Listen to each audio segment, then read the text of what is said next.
ಎಲ್ಲರಿಗೂ ನಮಸ್ಕಾರಗಳು. ಮಾತು ವಿತ್ ಮಾಲಿನಿ ಕಾರ್ಯಕ್ರಮಕ್ಕೆ ತಮಗೆಲ್ಲರಿಗೂ ಸ್ವಾಗತ. ನಾನು ಪ್ರೊಫೆಸರ್ ಸುತ್ತೂರ್ ಎಸ್ ಮಾಲಿನಿ, ಅಧ್ಯಕ್ಷರು, ಜೆನೆಟಿಕ್ಸ್ ಮತ್ತು ಜಿನೋಮಿಕ್ಸ್ ಅಧ್ಯಯನ ವಿಭಾಗ, ಮೈಸೂರು ವಿಶ್ವವಿದ್ಯಾನಿಲಯ. ನಮ್ಮ ಭಾರತೀಯ ಸಂಸ್ಕೃತಿಯಲ್ಲಿ ಆರೋಗ್ಯ ಅಂತಂದಾಗ ಹೆಚ್ಚಿನ ಒಂದು ಆದ್ಯತೆಯನ್ನು ನಮ್ಮ ಹಿರಿಯರು ಕೊಟ್ಟಿದ್ದಾರೆ. ಅದರಲ್ಲೂ ಪ್ರಮುಖವಾಗಿ ನಮ್ಮ ಊಟದ ಬಗ್ಗೆ ನಮ್ಮ ಪ್ರಾಚೀನ ಕಾಲದಿಂದಲೂ ನಮ್ಮ ಹಿರಿಯರು ಅದಕ್ಕೆ ಹೆಚ್ಚಿನ ಪ್ರಾಮುಖ್ಯತೆ ಕೊಡ್ತಾ ಇದ್ದಾರೆ. ಊಟದಲ್ಲಿ ಉಪ್ಪಿನಕಾಯಿ ಅಂತ ಒಂದು ಮಾತು ಹೇಳ್ತಾರೆ. ಅಂದರೆ ಊಟ ಅಂತಂದಾಗ ಅದರಲ್ಲಿ ಅದು ಒಂದು ಸಮತೋಲನದ ಆಹಾರ ಅಂತ ನಾವು ಹೇಳ್ಬಹುದು. ಅದರಲ್ಲಿ ಕಾರ್ಬೋಹೈಡ್ರೇಟ್ ಇರುತ್ತೆ, ಪ್ರೋಟೀನ್ ಇರುತ್ತೆ, ಒಳ್ಳೆಯ ಕೊಬ್ಬಿರುತ್ತೆ, ಅದರ ಜೊತೆಗೆ ಒಂದಷ್ಟು ಸೊಪ್ಪುಗಳು, ತರಕಾರಿಗಳು ಅದೆಲ್ಲ ಇರುತ್ತೆ. ಅದರ ಜೊತೆಗೆ ಉಪ್ಪಿನಕಾಯಿ ಇರುತ್ತೆ, ಕೊನೆಗೆ ಮೊಸರು ಮಜ್ಜಿಗೆ ಇರುತ್ತೆ. ಹಾಗಾದರೆ ಉಪ್ಪಿನಕಾಯಿ ಅಂತ ಅಂದ ತಕ್ಷಣ ಬೇಕಾದಷ್ಟು ಥರದ ಉಪ್ಪಿನಕಾಯಿಗಳು ಸಾಮಾನ್ಯವಾಗಿ ನಾವೆಲ್ಲ ಬಳಕೆ ಮಾಡ್ತೀವಿ. ಅದರಲ್ಲಿ ನಿಂಬೆಕಾಯಿಯ ಉಪ್ಪಿನಕಾಯಿ ಆಗ್ಬೋದು, ಮಾವಿನಕಾಯಿ, ನೆಲ್ಲಿಕಾಯಿ, ಈ ಥರ ತರಾವರಿಯ ಉಪ್ಪಿನಕಾಯಿಗಳನ್ನು, ಅದು ಬೆಟ್ಟದ ನೆಲ್ಲಿಕಾಯಿ ಉಪ್ಪಿನಕಾಯಿ ತುಂಬ ಅದ್ಭುತವಾಗಿರುತ್ತೆ. ಬೆಟ್ಟದ ನೆಲ್ಲಿಕಾಯಿ ಅಂದ ತಕ್ಷಣ ಉಪ್ಪಿನಕಾಯಿ ಹೊರತಾಗಿ ನಾವು ಹಲವಾರು ಖಾದ್ಯಗಳನ್ನು ಬೆಟ್ಟದ ನೆಲ್ಲಿಕಾಯಿಂದ ಮಾಡ್ತೀವಿ. ಅದರಲ್ಲಿ ತಂಬುಳಿ ಅಂತ ಮಾಡ್ತಾರೆ, ಆಮೇಲೆ ಮೊರಬ್ಬ ಅಂತ ಮಾಡ್ತಾರೆ, ಬೇಕಾದಷ್ಟು ಅದರದ್ದು ಚಟ್ನಿ ಪುಡಿ, ಅದು ಚಟ್ನಿ ಮಾಡ್ತಾರೆ. ಈ ರೀತಿ ಅದರದ್ದು ಅನ್ನನೂ ಸಹ ಮಾಡ್ತಾರೆ. ಮಾವಿನಕಾಯಿ ಜೊತೆ ಅದನ್ನು ತುರಿದು ಹಾಕಿ ಚಿತ್ರಾನ್ನ ಥರ ಬೇಕಾದಷ್ಟು ಇದನ್ನು ಮಾಡ್ಬೋದು. ಅದರ ಜೊತೆಗೆ ಉಪ್ಪಿನಲ್ಲಿ ಅದನ್ನು ಬೇಯಿಸಿ ಅದನ್ನು ತಿನ್ನಬಹುದು. ಅದನ್ನು ಸಕ್ಕರೆಯ ಪಾಕದಲ್ಲಿಟ್ಟು ಅದನ್ನು ತಿನ್ನಬಹುದು, ಒಣಗಿಸಿ ಬೇಕಾದಷ್ಟು ಥರ ಅದನ್ನು ನಾವು ಬಳಕೆ ಮಾಡ್ಬೋದು. ಹಾಗಾದರೆ ಬೆಟ್ಟದ ನೆಲ್ಲಿಕಾಯಿಯ ಬಳಕೆಯನ್ನು ನಮ್ಮ ಹಿರಿಯರು ಸತತವಾಗಿ ಮಾಡ್ಕೊಳ್ತಾ ಬಂದಿದ್ದರು. ಕಾರಣ ಅದು ವಿಟಮಿನ್ ಸಿಯ ಒಂದು ಸಮುದ್ರ ಅಂತ ಅನ್ಬೋದು. ಅತಿ ಹೇರಳವಾಗಿ ವಿಟಮಿನ್ ಸಿ ಅದರಲ್ಲಿದೆ. ಅದರ ಹೊರತಾಗಿ ಇನ್ನು ಯಾವ್ಯಾವ ರಾಸಾಯನಿಕಗಳಿದೆ ಅಂತ ನಾವು ನೋಡೋದಾದರೆ, ಇಂಬ್ಲಿಕಾನ್ ಎ ಮತ್ತು ಬಿ ಅಂತ 2 ರಾಸಾಯನಿಕಗಳಿದೆ. ಅದ್ಭುತವಾದ ಒಂದು ಆ್ಯಂಟಿ ಆಕ್ಸಿಡೆಂಟ್ ಪ್ರಾಪರ್ಟಿಯನ್ನು ಹೊಂದಿರುವಂತಹದ್ದು. ಅಂದರೆ ದೇಹದಲ್ಲಿ ಇರುವ ವಿಷಗಳನ್ನು ನಿರ್ವಿಷಯುಕ್ತ ಮಾಡುವಂತಹ ಶಕ್ತಿಯನ್ನು ಹೊಂದಿರುವಂಥದ್ದು ಇಂಬ್ಲಿಕಾನ್ ಎ ಮತ್ತು ಬಿ. ಅದರ ಜೊತೆಗೆ ಎಲಾಜಿಕ್ ಆ್ಯಸಿಡ್ ಅಂತ ಮತ್ತೊಂದು ರಾಸಾಯನಿಕ, ಗ್ಯಾಲಿಕ್ ಆ್ಯಸಿಡ್, ಫ್ಲೆವಿನಾಯ್ಡ್ಸ್ಗಳು, ಫೀನಾಲ್ಗಳು ಯಥೇಚ್ಛವಾಗಿರೋದ್ರಿಂದ ಬೆಟ್ಟದ ನೆಲ್ಲಿಕಾಯಿ ಒಂದು ಸತ್ವಗಳ ಸಾಗರ ಅಂತ ಅನ್ಬೋದು. ದಿನಕ್ಕೆ ಒಂದೇ ಒಂದು ಬೆಟ್ಟದ ನೆಲ್ಲಿಕಾಯಿ ತಿಂದ್ರೂ ನಮ್ಮ ಆರೋಗ್ಯದಲ್ಲಿ ಬಹಳಷ್ಟು ಸುಧಾರಣೆಗಳನ್ನು ನಾವು ನೋಡ್ತೀವಿ. ದೇಹದ ಒಳಗೆ 100 ಥರದ ಪಾತ್ವೇಗಳು, ಜೀನ್ಗಳನ್ನು ಆ್ಯಕ್ಟಿವೇಟ್ ಮಾಡುತ್ತೆ. ಹಾಗಾಗಿ ದೇಹದ ಬಹಳಷ್ಟು ಚಯಾಪಚಯ ಕ್ರಿಯೆಗಳು ಅದ್ಭುತವಾಗಿ ನಡೆಯಲು ಈ ಒಂದು ಬೆಟ್ಟದ ನೆಲ್ಲಿಕಾಯಿ ಅದ್ಭುತವಾಗಿ ಕೆಲಸ ಮಾಡುತ್ತೆ.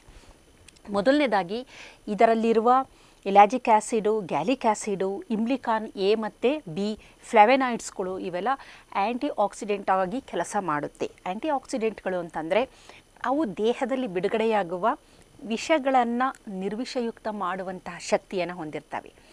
ಇಲ್ಲವಾದ ಪಕ್ಷದಲ್ಲಿ ಏನಾಗುತ್ತೆ, ಈ ಒಂದು ವಿಷಗಳು ನಮ್ಮ DNA ಆಗಿರ್ಬೋದು, ನಮ್ಮ ಪ್ರೋಟೀನ್ಗಳಾಗಿರ್ಬೋದು, ದೇಹದಲ್ಲಿ ಅದರಲ್ಲಿರುವ ಲಿಪಿಡ್ಗಳಾಗಿರ್ಬೋದು, ಇವುಗಳ ಜೊತೆ ಸೇರಿಕೊಂಡು ಅವುಗಳನ್ನು ಹಾಳು ಮಾಡುತ್ತೆ.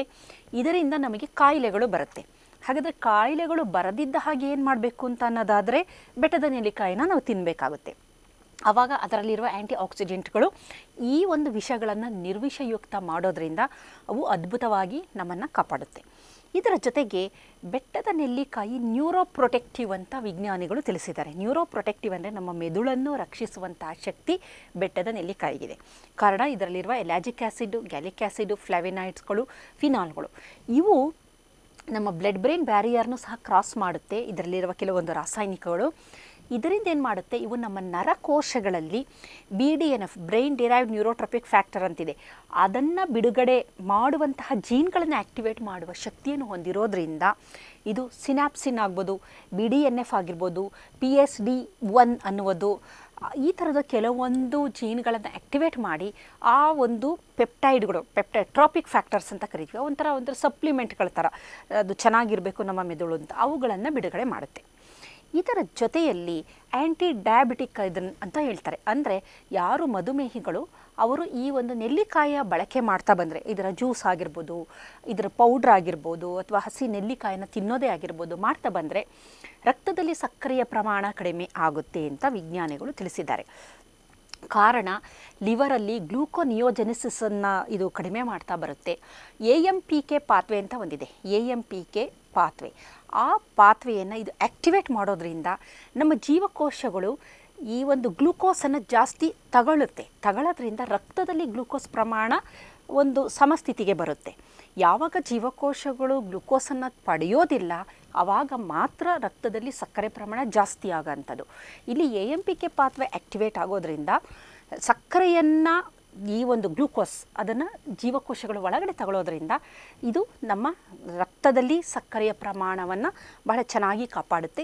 ಜೊತೆಯಲ್ಲಿ ಲಿವರಲ್ಲಿ ಗ್ಲೂಕೋನಿಯೋಜೆನಿಸಿಸನ್ನು ಇದು ತಡೆಗಟ್ಟೋದ್ರಿಂದ ಹೆಚ್ಚು ನಮ್ಮ ರಕ್ತದಲ್ಲಿ ಸಕ್ಕರೆಯ ಪ್ರಮಾಣ ಇರೋದಿಲ್ಲ. ಹಾಗಾಗಿ ಮಧುಮೇಹಿಗಳಿಗೆ ಇದು ಒಂದು ಒಳ್ಳೆಯ ರಾಮಬಾಣ ಅಂತಲೇ ಹೇಳ್ಬಹುದು. ಆದರೆ ಹೆಚ್ಚು ಮಧುಮೇಹಕ್ಕೆ ಸಂಬಂಧಿಸಿದಂಥ ಔಷಧಿಗಳ ಸೇವನೆ ಮಾಡಬೇಕಾದ್ರೆ ಇದನ್ನು ಹೆಚ್ಚು ಸೇವಿಸಿದ್ರೆ ಸಕ್ಕರೆಯ ಪ್ರಮಾಣ ತುಂಬಾ ಕಡಿಮೆ ಆಗ್ಬೋದು. ಹಾಗಾಗಿ ಅದನ್ನು ನಿಯಮಿತವಾಗಿ ನೋಡಿಕೊಂಡು ನಮ್ಮ ದೇಹ ಸ್ಥಿತಿಗೆ ಅನುಗುಣವಾಗಿ ನಾವು ಅದನ್ನು ಸ್ವೀಕಾರ ಮಾಡಬೇಕಾಗುತ್ತೆ. ನಂತರ ಇದರ ಜೊತೆಗೆ ಇದು ನಮ್ಮ ಹೃದಯವನ್ನು ಸಹ ಬಹಳ ಚೆನ್ನಾಗಿ ಕಾಪಾಡ್ತಾ ಬರುತ್ತೆ. ಕಾರಣ ಏನಂತಂದರೆ ಇದರಲ್ಲಿರುವ ರಾಸಾಯನಿಕಗಳು ಬಹಳ ಪ್ರಮುಖವಾಗಿ ಫ್ಲಾವೆನಾಯ್ಡ್ಗಳಾಗ್ಬೋದು, ಫಿನಾಲಿಕ್ ಕಾಂಪೌಂಡ್ಗಳು, ಇವೆಲ್ಲ ಏನಿದೆ ಇವುಗಳು ಲಿಪಿಡ್ ಆಕ್ಸಿಡೇಷನನ್ನು ತಡೆಗಟ್ಟೋದ್ರಿಂದ ಹೃದಯದ ಆರೋಗ್ಯ ಚೆನ್ನಾಗಿರುತ್ತೆ. ಹೃದಯದ ಹಾರ್ಟ್ ರೇಟ್ ವೇರಿಯಬಿಲಿಟಿನ ಹೆಚ್ಚು ಮಾಡುತ್ತೆ. ಆಮೇಲೆ ಹೃದಯದಲ್ಲಿ ಬ್ಲಾಕೇಜ್ಗಳಾಗದೇ ಇದ್ದ ಹಾಗೆ ಅದರಲ್ಲಿ ಪ್ರಮುಖವಾಗಿ ನೈಟ್ರಿಕ್ ಆಕ್ಸೈಡ್ ಅದನ್ನು ಒಂದು ಆ್ಯಕ್ಟಿವೇಟ್ ಮಾಡುವ ಜೀನ್ ENOS ಜೀನ್ ಅಂತ ಕರಿತೀವಿ. ENOS ಜೀನ್ನ ಆ್ಯಕ್ಟಿವೇಟ್ ಮಾಡೋದ್ರಿಂದ ರಕ್ತನಾಳಗಳು ಹಿಗ್ಗಿರೋದ್ರಿಂದ ಹೃದಯದಲ್ಲಿ ರಕ್ತ ಸಂಚಾರ ಚೆನ್ನಾಗಾಗುತ್ತೆ. ಹಾಗಾಗಿ ಹೃದಯದ ಆರೋಗ್ಯವನ್ನು ಸಹ ಈ ಬೆಟ್ಟದ ನೆಲ್ಲಿಕಾಯಿಯ ಒಂದೇ ದಿನಕ್ಕೆ ಇದು ಆಗೋವಂಥದ್ದಲ್ಲ. ಸತತವಾಗಿ ಒಂದು 6 ತಿಂಗಳು ವರ್ಷ ನಾವು ಈ ಸತತವಾಗಿ ಇದನ್ನು ಪ್ರತಿದಿನವೂ ಸೇವನೆ ಮಾಡ್ಕೊಳ್ತಾ ಬಂದರೆ ನಂತರದ ದಿನದಲ್ಲಿ ಇದರ ಒಂದು ಉಪಯುಕ್ತತೆಯನ್ನು ನಾವು ಗಮನಿಸಬಹುದಾಗಿದೆ. ಇದರ ಹೊರತಾಗಿ ಇದು ಒಂದು ಆ್ಯಂಟಿ ಕ್ಯಾನ್ಸರಸ್ ಅಂತ ಕರೀತಾರೆ. ಕಾರಣ ಇದರಲ್ಲಿರುವ ಎಲಾಜಿಕ್ ಆ್ಯಸಿಡು, ಗ್ಯಾಲಿಕ್ ಆ್ಯಸಿಡ್ಗಳು ಇವೆಲ್ಲ ಏನು ಮಾಡುತ್ತೆ ಅಂದರೆ ನಮ್ಮ ಜೀವಕೋಶದಲ್ಲಿ ಎಪೋಪ್ಟಾಸಿಸ್ ಎನ್ನುವಂತಹ ಒಂದು ಪ್ರಕ್ರಿಯೆಯನ್ನು ಆ್ಯಕ್ಟಿವೇಟ್ ಮಾಡುತ್ತೆ. ಎಪೋಪ್ಟಾಸಿಸ್ ಅಂದರೆ ಜೀವಕೋಶಗಳು, ಯಾವ ಜೀವಕೋಶಗಳು ಕ್ಯಾನ್ಸರ್ ಜೀವಕೋಶಗಳಾಗಿವೆ, ಯಾವ ಜೀವಕೋಶಗಳಲ್ಲಿ DNA ಡ್ಯಾಮೇಜ್ ಆಗಿದೆ ಅವು ಸ್ವಯಂ ಅವೇ ಮರಣವನ್ನು ಒಪ್ಪುವಂಥದ್ದು. ಅಂದರೆ ಆ ಜೀವಕೋಶಗಳು ದೇಹದಿಂದ ಹೊರ ಹೋಗೋದು ಅಥವಾ ಅದು ಅಲ್ಲೇ ನಾಶ ಆಗಿಬಿಡುತ್ತೆ. ಆ ಅಪೋಪ್ಟಾಸಿಸ್ ಪಾತ್ವೆಯನ್ನು ಆ್ಯಕ್ಟಿವೇಟ್ ಮಾಡುತ್ತೆ. ಅದರ ಜೊತೆಗೆ ಟ್ಯೂಮರ್ ಸಪ್ರೆಸಾರ್ ಜೀನ್ ಅಂತ P53 ಅಂತ ಕರಿತೀವಿ. ಈ P53 ಟ್ಯೂಮರ್ ಸಪ್ರೆಸಾರ್ ಜೀನ್ನು ಸಹ ಇದು ಆ್ಯಕ್ಟಿವೇಟ್ ಮಾಡೋದ್ರಿಂದ ಕ್ಯಾನ್ಸರ್ ಬರದಿದ್ದ ಹಾಗೆ ತಡೆಗಟ್ಟಲು ಬಹಳ ಪ್ರಮುಖವಾದ ಈ ಪಾತ್ರ. ಆದರೆ ಕ್ಯಾನ್ಸರ್ ಬಂದ ನಂತರ ಇದನ್ನು ನಾವು ಬಳಕೆ ಮಾಡಿ ಇದರಿಂದ ನಾನು ವಾಸಿ ಮಾಡ್ಕೊತೀನಿ ಅಂದರೆ ಆಗೋದಿಲ್ಲ. ಕ್ಯಾನ್ಸರ್ ಬರದಿದ್ದ ಹಾಗೆ ಕೆಲವೊಂದು ಆಹಾರ ಪದಾರ್ಥಗಳನ್ನು ಸೇವನೆ ಮಾಡೋದ್ರಿಂದ ಕ್ಯಾನ್ಸರ್ ಜೀವಕೋಶಗಳು ದ್ವಿಗುಣ ಆಗದಿದ್ದ ಹಾಗೆ ದೇಹ ಅದನ್ನು ತಡೆಗಟ್ಟುವ ಸಾಮರ್ಥ್ಯವನ್ನು ಹೊಂದಿರುತ್ತೆ. ಜೊತೆಯಲ್ಲಿ ಇದು ಸಿರಿಟು ಪಾತ್ವೆ ಅಂತ ಒಂದಿದೆ, ಫಾಕ್ಸೋಜೀನು ಸಿರಿಟು ಪಾತ್ವೆ ಅಂತ, ಅದನ್ನು ಚೆನ್ನಾಗಿ ಆ್ಯಕ್ಟಿವೇಟ್ ಮಾಡುತ್ತೆ. ಅದನ್ನು ಆ್ಯಕ್ಟಿವೇಟ್ ಮಾಡಿದಾಗ ಲಾಂಜಿವಿಟಿ ಅಂತ ಕರಿತೀವಿ. ಹಾಗಾಗಿ ನೆಲ್ಲಿಕಾಯಿಯನ್ನು ಯಾರು ಬಳಕೆ ಮಾಡ್ತಾರೆ ಅವರ ಕೂದಲು ಚೆನ್ನಾಗಿರುತ್ತೆ, ಚರ್ಮ ಚೆನ್ನಾಗಿರುತ್ತೆ. ಏಜಿಂಗ್ ಪ್ರಾಸೆಸ್ ಅಂತ ಅಂತೀವಲ್ಲ ಅದು ಬಹಳ ನಿಧಾನಗತಿಯಲ್ಲಿ ಆಗ್ತಾ ಬರುತ್ತೆ. ಕಾರಣ ಈ ಒಂದು ನೆಲ್ಲಿಕಾಯಲ್ಲಿರುವ ವೈಟಮಿನ್ C ಅದು ಕೊಲಾಜನ್ನ ಹೆಚ್ಚು ಮಾಡುತ್ತೆ. ದೇಹದಲ್ಲಿ ಕೊಲಾಜನ್ ಜಾಸ್ತಿ ಆದರೆ ನಮ್ಮ ಚರ್ಮ ಚೆನ್ನಾಗಿರುತ್ತೆ, ಕಾಂತಿಯುತವಾಗಿರುತ್ತೆ. ಅದೇ ರೀತಿ ವೈಟಮಿನ್ C ಇದೆಯಲ್ಲ ಇದು ಈ ನಮ್ಮ ಕೂದಲಿನ ಬುಡ ಇದೆಯಲ್ಲ ಆ ಕೂದಲಿನ ಬುಡದಲ್ಲಿರುವ ಸ್ಟೆಮ್ ಸೆಲ್ಸ್ಗಳನ್ನು ಆ್ಯಕ್ಟಿವೇಟ್ ಮಾಡ್ತಾ ಬರುತ್ತೆ. ಸ್ಟೆಮ್ ಸೆಲ್ಸ್ ಆ್ಯಕ್ಟಿವೇಟ್ ಆದಂಗೆ ಕೂದಲು, ಅದಕ್ಕೆ ನೋಡಿ ಕೂದಲು ಉದುರುವ ಸಂದರ್ಭದಲ್ಲಿ ನೆಲ್ಲಿಕಾಯಿಗಳ ಬಳಕೆ ಮಾಡಿ, ನೆಲ್ಲಿಕಾಯಿ ಪೌಡರ್ ಬಳಕೆ ಮಾಡಿ, ಇಲ್ಲ ನೆಲ್ಲಿಕಾಯಿ ತಿನ್ನಿ, ನೆಲ್ಲಿಕಾಯಿ ರಸವನ್ನು ಕುಡಿಯಿರಿ ಅಂತೆಲ್ಲ ಹೇಳ್ತಾರೆ. ಕಾರಣ ಒಂದು ದಿನಕ್ಕೆ ಆಗೋಂಥದ್ದಲ್ಲ ಇದು. ಇದಕ್ಕೆ ಸುಮಾರು 3 ರಿಂದ 6 ತಿಂಗಳು ಸಮಯದಲ್ಲಿ 6 ತಿಂಗಳು ಆದ ನಂತರ ಅದು ನಿಜವಾಗ್ಲೂ ಕೂದಲು ಉದುರೋದೇ ಆಗಲಿ, ಅದು ಅದರದ ಒಂದು ಟೆಕ್ಸ್ಚರ್ ಎಲ್ಲ ಹಾಳಾಗಿರುತ್ತಲ್ಲ ಅದೆಲ್ಲ ಸರಿಯಾಗಿ ಡ್ಯಾಮೇಜ್ ಅಂತ ನಾವೇನಂತೀವಿ ಅದೆಲ್ಲ ಸರಿಯಾಗುತ್ತೆ. ಕಾರಣ ಸಿರಿಟು ಪಾತ್ವೆನ ಇದು ಆ್ಯಕ್ಟಿವೇಟ್ ಮಾಡುತ್ತೆ. ಇದರ ಜೊತೆಯಲ್ಲಿ ನಮ್ಮ ಕರುಳಿನಲ್ಲಿರುವ ಗಟ್ ಮೈಕ್ರೋಬಯೋಮ್ ಇವುಗಳ ಡೈವರ್ಸಿಟಿಯನ್ನು ಜಾಸ್ತಿ ಮಾಡುತ್ತೆ. ಕಾರಣ ಯಥೇಚ್ಛವಾಗಿ ಇದರಲ್ಲಿರುವ ರಾಸಾಯನಿಕಗಳು ಮತ್ತು ಸಾಲ್ಯುಬಲ್ ಫೈಬರ್ ಹೆಚ್ಚು ಇರೋದರಿಂದ ಆ ಒಂದು ಗಟ್ ಮೈಕ್ರೋಬಯೋಮ್ ಏನಿದೆ ಅದರಲ್ಲಿರುವ ಬ್ಯಾಕ್ಟೀರಿಯಾಗಳಿಗೆ ಇದು ಒಳ್ಳೆಯ ಆಹಾರ.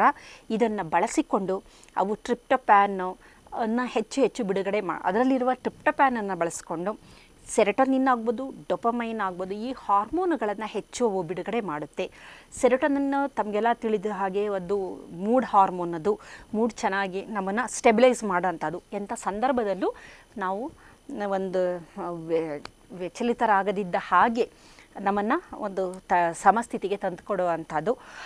ಅದೇ ರೀತಿ ಡೋಪಮೈನು ಗೊತ್ತಿದೆ, ರಿವಾರ್ಡಿಂಗ್ ಹಾರ್ಮೋನು, ಅದು ಸಹ ಹೆಚ್ಚು ಬಿಡುಗಡೆಯಾಗುತ್ತೆ. ಹಾಗಾಗಿ ನಮ್ಮ ಗಟ್ ಮೈಕ್ರೋಬಯೋಮ್ ಅದು ಚೆನ್ನಾಗಿರಬೇಕು ಅಂತಂದರೆ ನೆಲ್ಲಿಕಾಯಿನ ತಿನ್ನಬೇಕು. ಆದರೆ ಅತಿ ಹೆಚ್ಚು ಬಳಕೆ ಆದಾಗ ಗ್ಯಾಸ್ಟ್ರಿಕ್ ಆಗ್ಬೋದು, ಅದರಿಂದ ತಲೆ ಸುತ್ತು ಸಹ ಬರ್ಬೋದು, ಇರಿಟೇಷನ್ ಆಗ್ಬೋದು. ಹಾಗಾಗಿ ಯಾವುದೇ ಆದರೂ ನಾವು ಬಳಕೆ ಮಾಡಬೇಕಾದ್ರೆ ಅದನ್ನು ನೋಡಿಕೊಂಡು ನಾವು ಬಳಕೆ ಮಾಡುವುದು ಬಹಳ ಮುಖ್ಯ.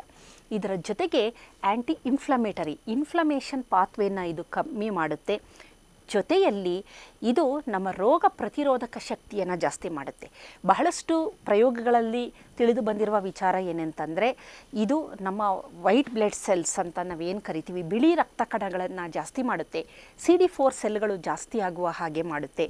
ಮತ್ತು ರೋಗ ಪ್ರತಿರೋಧಕ ಶಕ್ತಿ ಜಾಸ್ತಿ ಮಾಡೋದ್ರಿಂದ ಬ್ಯಾಕ್ಟೀರಿಯಾಗಳಾಗಿರ್ಬೋದು, ವೈರಸ್ಗಳಾಗಿರ್ಬೋದು, ಈ ಥರದ ರೋಗಾಣುಗಳನ್ನು ನಾಶ ಮಾಡುವ ಶಕ್ತಿ ಮನುಷ್ಯನಿಗೆ ಬರುತ್ತೆ. ಅದಕ್ಕೋಸ್ಕರ ವೈಟಮಿನ್ ಸಿ ಇಮ್ಯುನಿಟಿ ಜಾಸ್ತಿ ಮಾಡುತ್ತೆ.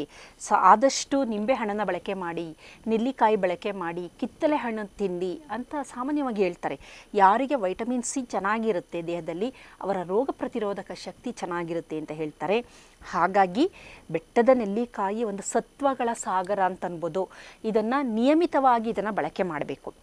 ಹಾಗಾದರೆ ಡೋಸ್ ಎಷ್ಟು ತಗೋಬೇಕು ಅಂತ ನಾವು ನೋಡೋದಾದರೆ, ಪ್ರತಿದಿನ 1 ನೆಲ್ಲಿಕಾಯಿಯನ್ನು ತಿನ್ನಬಹುದು, ಅಥವಾ ಒಂದು 10 ml ಇದರ ಒಂದು ರಸವನ್ನು ನಾವು ನೀರಿನ ಜೊತೆ ಬೆರೆಸಿಕೊಂಡು ಕುಡಿಯಬಹುದು, ಅಥವಾ ಅರ್ಧ ಟೀ ಸ್ಪೂನ್ ಇದರ ಪೌಡರನ್ನು ಸೇವನೆ ಮಾಡಬಹುದು. ಇದನ್ನು ಬೆಳಗ್ಗೆ ಅಥವಾ ರಾತ್ರಿ ಸಹ ಮಾಡ್ಬೋದು. ಬೆಳಗ್ಗೆ ಮಾಡಿದಾಗ ಅದು ಟಾಕ್ಸಿನನ್ನು ರಿಮೂವ್ ಮಾಡುತ್ತೆ, ದೇಹದಲ್ಲಿರುವ ವಿಷಗಳನ್ನು ತೆಗೆಯುತ್ತೆ. ರಾತ್ರಿ ಇದನ್ನು ಬಳಕೆ ಮಾಡಿದ್ರೆ ನಮ್ಮ ಒಂದು ಇನ್ಫ್ಲಮೇಟರಿ ಏನು ಹೆಚ್ಚಾಗಿದೆ, ಇನ್ಫ್ಲಮೇಷನ್, ಅದನ್ನು ಕಡಿಮೆ ಮಾಡುತ್ತೆ. ಹಾಗಾಗಿ ಇದು ದೇಹದಲ್ಲಿ ಚೆನ್ನಾಗಿ ಅಬ್ಸರ್ವ್ ಆಗಬೇಕು ಅಂದರೆ, ದೇಹ ಇದನ್ನು ಹೀರ್ಕೊಳ್ಬೇಕು ಅಂದರೆ ಇದರ ಜೊತೆಗೆ ಕರಿ ಮೆಣಸು, ಕಪ್ಪು ಮೆಣಸು ಏನಿದೆ ಅದನ್ನು ಬಳಕೆ ಮಾಡಬೇಕಾಗುತ್ತೆ. ಸ್ವಲ್ಪ ಫ್ಯಾಟ್ ಬೇಕು, ಏಕೆಂತಂದರೆ ಇದರಲ್ಲಿರುವ ಕೆಲವೊಂದು ರಾಸಾಯನಿಕಗಳು ನಮ್ಮ ಲಿವರ್ ಅದನ್ನು ಅಬ್ಸಾರ್ಬ್ ಮಾಡ್ಕೋಬೇಕು. ಹಾಗಾಗಿ ಅದನ್ನು ಒಂದು ತುಪ್ಪದಲ್ಲಿ ಸ್ವಲ್ಪ, ಅದಕ್ಕೆ ನೋಡಿ ನಾವು ಉಪ್ಪಿನಕಾಯಿ ಹಾಕ್ಬೇಕಾದ್ರೆ ಎಣ್ಣೆಯನ್ನು ಒಗ್ಗರಣೆ ಹಾಕಿರ್ತೀವಿ ನಾವು. ಬಹಳಷ್ಟು ಸಂದರ್ಭದಲ್ಲಿ ನಮ್ಮ ಆಹಾರ ಇದೆಯಲ್ಲ, ನಾವು ಆಹಾರ ತಯಾರಿಸುವ ಕ್ರಮ ಅದು ಎಷ್ಟು ಪೂರಕವಾಗಿರುತ್ತೆ ಅಂದರೆ, ಆ ಆಹಾರದಲ್ಲಿರುವಂಥ ಖನಿಜಗಳಾಗಿರಬಹುದು, ಲವಣಾಂಶ ಆಗಿರಬಹುದು, ಅಥವಾ ರಾಸಾಯನಿಕಗಳಾಗಿರ್ಬೋದು, ದೇಹ ಅದನ್ನು ಹೀರಿಕೊಳ್ಳುವಂತೆಯೇ ನಾವು ಆಹಾರವನ್ನು ತಯಾರು ಮಾಡಿರ್ತೀವಿ. ಬಹಳಷ್ಟು ಸಂದರ್ಭದಲ್ಲಿ ಒಗ್ಗರಣೆ ಹಾಕ್ತೀವಿ, ನಾವು ಎಣ್ಣೆ ಹಾಕಿರ್ತೀವಿ. ಏಕೆಂದರೆ ಎಣ್ಣೆ, ತುಪ್ಪ ಇದನ್ನು ನಾವು ಬಳಕೆ ಮಾಡಿದಾಗ ಏನಾಗುತ್ತೆ, ನಮ್ಮ ಲಿವರ್ನಲ್ಲಿ ಯಕೃತ್ ಅಂತ ಅಂತೀವಲ್ಲ, ಅಲ್ಲಿ CYP450 ಅಂತ ಒಂದು ಎನ್ಸೈಮ್ ಇದೆ. ಅದು ಸ್ವಲ್ಪ ಕಾಲ ತಟಸ್ಥ ಆಗುತ್ತೆ. ಆವಾಗ ಅಬ್ಸಾರ್ಪ್ಷನ್ನು ತುಂಬ ಚೆನ್ನಾಗಾಗುತ್ತೆ. ಬಯೋ ಅವೈಲಬಿಲಿಟಿ ಜಾಸ್ತಿ ಹೊತ್ತು ಆಗೋದ್ರಿಂದ ಅದನ್ನು ಜಾಸ್ತಿ ದೇಹ ಹೀರಿಕೊಳ್ಳೋದ್ರಿಂದ ಅದು ಜೀವಕೋಶಗಳಿಗೆ ತುಂಬ ಚೆನ್ನಾಗಿ ಹೋಗುತ್ತೆ. ಇಲ್ಲ ಅಂದ ಪಕ್ಷ, ಎಣ್ಣೆ ಹಾಕದಿದ್ದ ಪಕ್ಷದಲ್ಲಿ ಏನಾಗುತ್ತೆ ಅಂದರೆ, ಜೀವಕೋಶಗಳು ಅದನ್ನು ತೆಗೆದುಕೊಳ್ಳುವಂತಹ ಪ್ರಮಾಣ ಕಡಿಮೆ ಆಗುತ್ತೆ. ಅದು ಹಾಗೆ ವೇಸ್ಟಾಗಿ ಹೊರಟೋಗುತ್ತೆ ಹೊರತು ಅದು ದೇಹಕ್ಕೆ ಪೂರಕವಾಗಿ ಸೇರೋದಿಲ್ಲ. ಹಾಗಾಗಿ ಇದನ್ನು ಎಣ್ಣೆ ಒಗ್ಗರಣೆಯಲ್ಲಿ ನಾವು ಸಾಮಾನ್ಯವಾಗಿ ಉಪ್ಪಿನಕಾಯಿಗೆ ಒಗ್ಗರಣೆ ಹಾಕಿರ್ತೀವಿ, ಸಾಸಿವೆ ಇದನ್ನೆಲ್ಲ ಹಾಕಿ, ಇದು ಮೆಣಸು ಹಾಕಿರ್ಬೋದು, ಅರಿಶಿನ ಹಾಕಿರ್ಬೋದು, ಸಾಸಿವೆ ಇದೆಲ್ಲ ಹಾಕಿದಂಥ ಸಂದರ್ಭದಲ್ಲಿ ಏನಾಗುತ್ತೆ, ಇದರಲ್ಲಿರುವ ರಾಸಾಯನಿಕಗಳು ನಮ್ಮ ಜೀವಕೋಶದ ಒಳಗೆ ಹೋಗಿ ಅಲ್ಲಿ ಬಹಳಷ್ಟು ಜೀನ್ಗಳೆಲ್ಲ ಆ್ಯಕ್ಟಿವಿಟಿನ ಬದಲಾವಣೆ ಮಾಡೋದ್ರಿಂದ ನಮ್ಮ ಆರೋಗ್ಯಕ್ಕೆ ಪೂರಕವಾಗಿರುವಂಥದ್ದು ಇದು ಅಂತ ನಾವು ಹೇಳ್ಬೋದು. ಕೂದಲು, ಚರ್ಮ ಮತ್ತು ನಮ್ಮ ಮೆದುಳು, ನಮ್ಮ ಹೃದಯ ಎಲ್ಲದನ್ನು ಓವರಾಲು ಇಮ್ಯುನಿಟಿ, ರಕ್ತ ಪರಿಚಲನೆ ಎಲ್ಲದಕ್ಕೂ ಅತ್ಯಂತ ಪೂರಕವಾಗಿರೋದು ಸತ್ವಗಳ ಸಾಗರ. ಹಾಗಾಗಿ ಎಲ್ಲೋ ಒಂದು ಕಡೆ ಎಲ್ಲ ಸಂದರ್ಭದಲ್ಲೂ ಸಿಕ್ಕುತ್ತೆ, ಎಲ್ಲರಿಗೂ ದೊರಕುವಂತಹದ್ದು. ಇದನ್ನು ಶೇಖರಣೆ ಮಾಡಿಟ್ಟುಕೊಂಡು ನಾವು ಪ್ರತಿನಿತ್ಯ ಇದನ್ನು ಬಳಸ್ತಾ ಬಂದರೆ ನಮ್ಮ ಆರೋಗ್ಯ ಅದ್ಭುತವಾಗಿರುತ್ತೆ. ಇವೆಲ್ಲ ನಮ್ಮ ಹಿರಿಯರು ನಮಗೆ ಉಪ್ಪಿನಕಾಯಿ ರೂಪದಲ್ಲಿ, ಮೊರಬ್ಬ ರೂಪದಲ್ಲಿ, ಸಿಹಿ ತಿಂಡಿಗಳ ರೂಪದಲ್ಲಿ ಇದನ್ನು ಮಾಡಿಕೊಡ್ತಾಯಿದ್ರು. ಹಾಗಾಗಿ ನಮ್ಮ ದೇಹಕ್ಕೆ ಏನೇನು ಬೇಕು, ಖನಿಜಾಂಶಗಳು, ಲವಣಾಂಶ ಎಲ್ಲ ನಮಗೆ ಪೂರಕವಾಗಿ ವಿಟಮಿನ್ಗಳು ಸಿಗ್ತಾಯಿತ್ತು.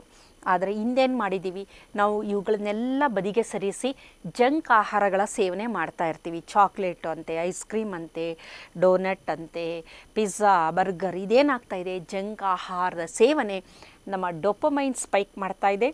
ಮಾನಸಿಕವಾಗಿ ತೊಂದರೆ ಆಗುತ್ತೆ, ದೈಹಿಕವಾಗಿ ಅದರಲ್ಲಿರುವ ಕಲರಿಂಗ್ ಏಜೆಂಟ್ಗಳು ಪ್ರಿಸರ್ವೇಟಿವ್ಗಳು, ಫುಡ್ ಅಡಿಟಿವ್ಸ್ಗಳು ಎಲ್ಲೋ ಒಂದು ಕಡೆ ನಮ್ಮ DNA ಡ್ಯಾಮೇಜ್ ಮಾಡಿ ಜನ ಹೆಚ್ಚು ಹೆಚ್ಚು ಕ್ಯಾನ್ಸರ್ಗೆ ತುತ್ತಾಗುವ ಹಾಗೆ, ಹೆಚ್ಚು ಕಾಯಿಲೆಗಳು ಪಡೆಯುವ ಹಾಗೆ ಮಾಡ್ತಾ ಇದೆ.